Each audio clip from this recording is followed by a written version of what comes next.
All right.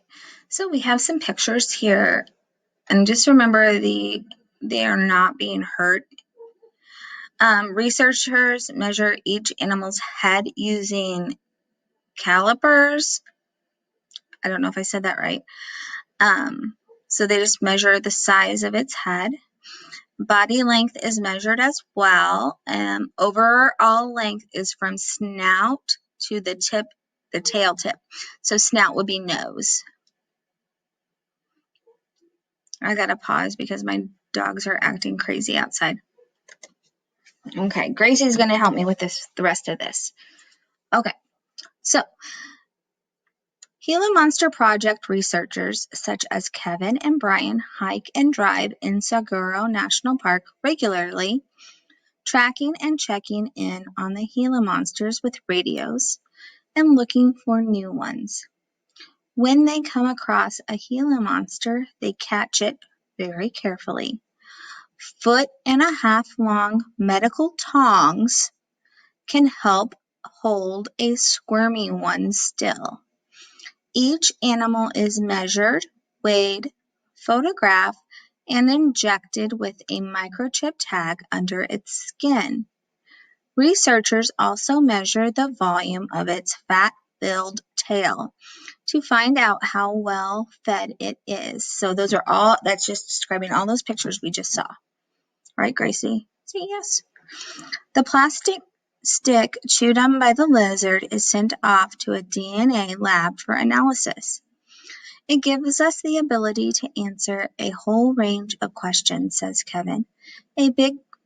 Big picture questions such as how similar Saguaro's Gila monsters are to those in California or Mexico, and how closely related the lizards in the park are to one another.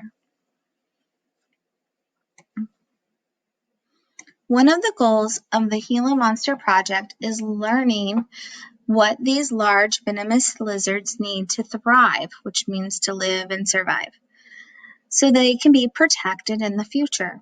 Are highways and fences separating Gila monsters and creating small fragmented populations? DNA studies can tell if they are losing genetic diversity or inbreeding. Are new neighborhoods taking away needed habitat? Comparing the lives of Gila monsters not in the park with those inside it can help find out.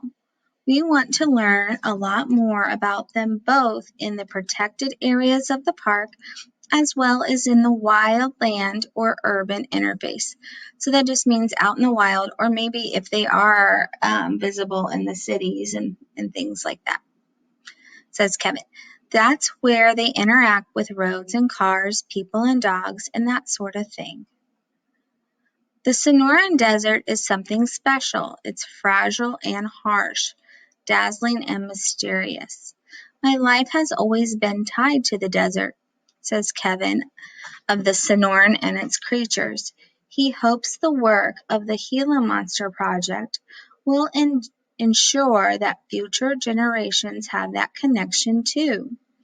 We are hoping to get data that will be useful for decades to come, he says, so we can learn a lot more about these magnificent lizards and help protect them as well. If you're lucky enough to see a Gila monster in Saguaro National Park, take its picture and write down where you saw it. But keep your fingers to yourself. Okay, that's cute. So Gila monsters live in the Mojave, Sonoran, and Chihuahuan deserts of North America. They smell by picking up scent particles with their purplish forked tongues. So that's how they smell. Ugh, that tongue makes me creepy. Gila monsters have feet and claws made for digging burrows and uncovering prey nests. So there is their feet. Wow, I really feel this has been an interesting story. I hope you've enjoyed it. And I really want to take some time and learn some more about Gila monsters.